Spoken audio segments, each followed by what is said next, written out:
SpaceX copies, brace for splashdown.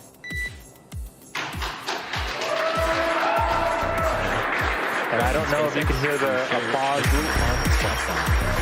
SpaceX Crew One telah mendarat di Teluk Meksiko, lepas pantai Panama City, Florida, Amerika Serikat pada 2 Mei 2021 lalu. Para astronotnya 3 orang Amerika Serikat dan 1 orang Jepang kembali ke bumi dari ISS dengan kapsul kecil yang sama yang membawa mereka ke sana bernama Resilience. Mereka adalah commercial crew program pertama dari SpaceX, perusahaan milik Elon Musk yang bekerja sama dengan NASA dan Boeing. Itu adalah kepulangan astronot Michael Hopkins, Victor Glover, Sean Walker, dan Soichi Noguchi setelah menyelesaikan 167 hari misi luar angkasanya. Mencetak rekor misi terlama bagi astronot yang diluncurkan dari Amerika Serikat setelah misi 84 hari awak stasiun Skylab terakhir NASA pada tahun 1974. Perjalanan sepanjang 6,5 jam mereka lalui selama misi kepulangan ke bumi ini.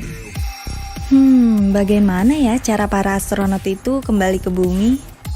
Sebelum tahu caranya, kamu perlu paham 2 gaya tarik menarik ini. Ketika astronot pergi jauh dari bumi, gaya gravitasi membuatnya dapat mengapung lepas di angkasa. Dan saat berada di ISS, stasiun rumah tinggal mereka itu, gaya sentrifugal yang menjaganya, mendorong keluar secara terus-menerus agar dapat mengelilingi bumi secara stabil. Mirip seperti mainan ayunan anak-anak saat dimainkan di taman. Maka, agar para astronot itu bisa kembali ke bumi, mereka harus dipukul keras agar terlempar dan berhasil masuk lagi ke atmosfer lalu terjatuh bebas. Pertama, kapsul pesawat perlahan menembakkan roket pendorongnya untuk menjauh dari laboratorium ISS. Kedua, dorongan kapsul pesawat itu perlu waktu 6 menit atau lebih agar semakin mendekat ke atmosfer bumi. Tidak semua dari bagian kapsul akan kembali ke bumi. 2 bagian akan terbakar di atmosfer karena gesekan panas. Ketiga, setelah masuk di atmosfer, kapsul ini akan mulai jatuh. Bagian kapsul terakhir yang berpenumpang akan menembus atmosfer bumi dengan kecepatan 25 kali dari kecepatan suara. Keempat, akibat panas yang menumpuk di sekitar kapsul, listrik akan padam sementara sebelum parasut terbuka. Perlu kamu tahu, modul kapsul untuk astronot ini punya semacam pelindung perisai.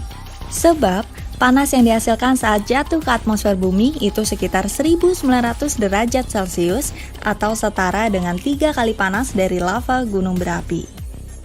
Kelima, parasut terbuka untuk membantu menstabilkan kecepatan, memperlambat kapsul saat jatuh.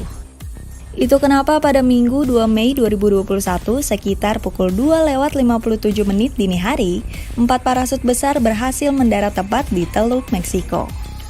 Pendaratan ini jadi pendaratan malam yang monumental sejak terakhir pernah terjadi pada misi Apollo 8 pada 1968 lalu.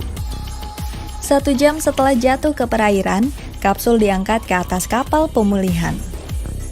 Keempat astronot melakukan pemeriksaan kesehatan terlebih dahulu sebelum turun dari kapsul, diterbangkan ke Florida dengan helikopter, lalu kembali ke Houston dengan pesawat NASA.